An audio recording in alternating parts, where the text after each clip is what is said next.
our inner challenges, our subconscious, unconscious world, which is full of so many unknown misgivings, about life, about people, our own conclusions about them, our own understanding of the world, that we do not know what thinking we have with reference to a situation unless we are in the situation.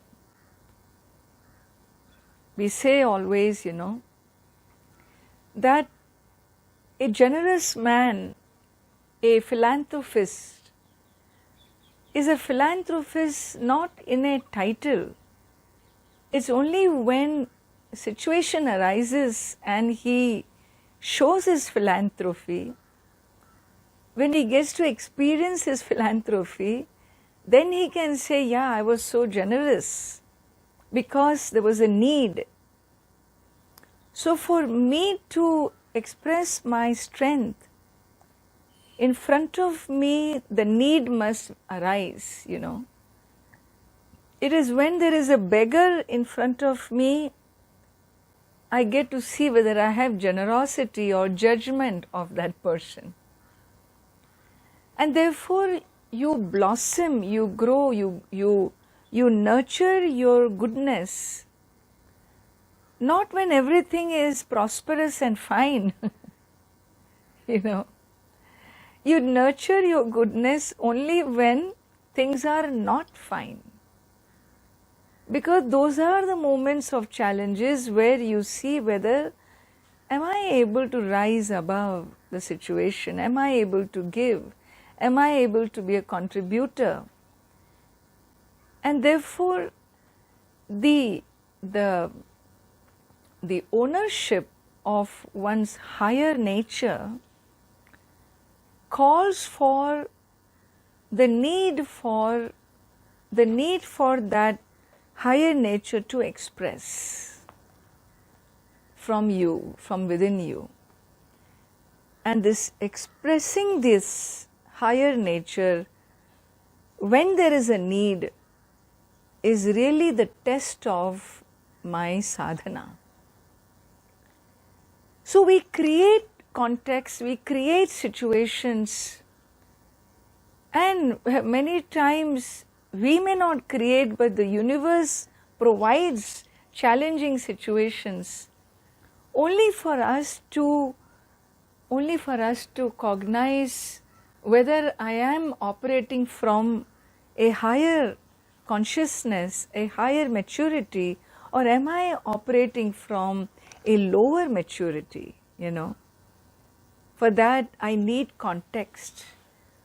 In the absence of a context, I really don't know, because my goodness has not been challenged. There is no context. You understand this idea? The goodness needs to be challenged.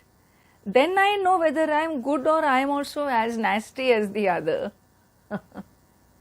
So it is challenged. It needs to be provoked, It needs to be invoked out of me.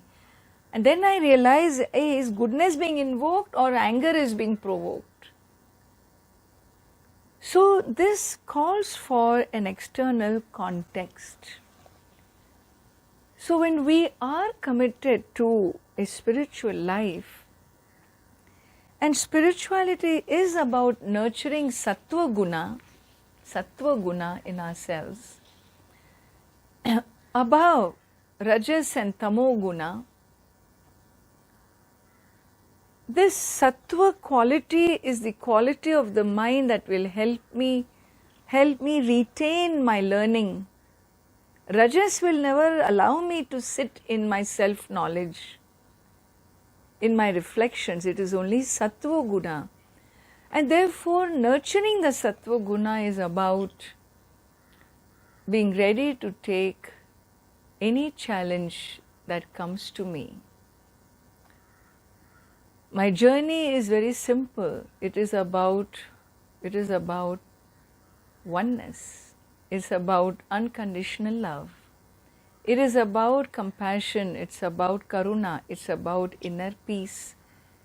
It's about harmony within and with those around. And if in any context created, any situation created around me, or by the universe or by anyone, my family members or by Purna Vidya, whatever be the situation created, and I am in it, then my response, instead of focusing on the other, I focus on my own responses. It really happened in the US ashram, in the Indian ashram, many times. There will be some people who will say, Swamiji, I don't think I can be here. I need to go. I need to leave you. And his answer will be, they come and tell later on, his answer would be, are you committed to your growth? That I am. Okay, if you are, then understand one thing. Walking away is the easiest thing you can do. Your strength is not in walking away. Your strength is in staying in the furnace and working things out. In the process growing, in the process acknowledging, in the process changing, in the process forgiving, in the process being compassionate, in the process using the context to rise above, rise bigger than the situation. And so you can walk away, but it will not serve the purpose of what you want in life. Just stay. This too shall pass, he would say. This too shall pass.